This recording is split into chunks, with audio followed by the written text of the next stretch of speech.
Para sa araw na to, andito kami ngayon ni Mama sa SSS.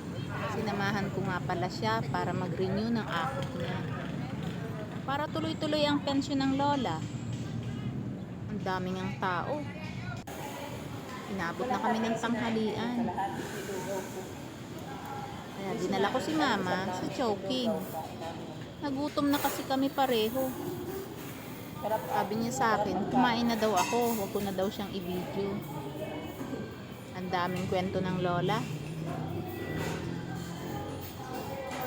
Aba, hindi masyadong obvious na gutom ang lola.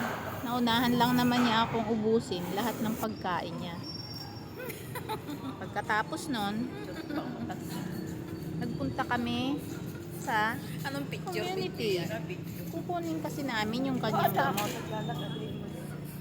Habang naglalakad kami, pumasok kami sa Ultimart, diyan kami dadaan papunta sa terminal ng papuntang SM, doon kasi ang way papunta sa community. Dami niyang kwento. Sabi niya sa akin, huwag ko na daw siyang i-video kasi ubani na daw siya.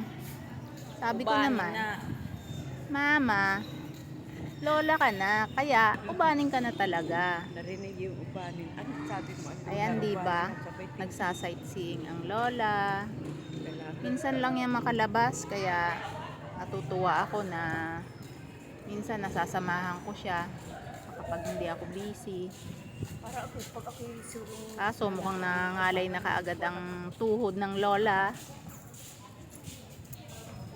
Malayo-layo rin kasi yung nilakad namin papunta dun sa terminal.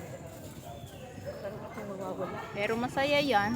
Exercise na rin yan sa kanyang tuhod na kumikirot-kirot minsan. May maintenance naman siya para dun.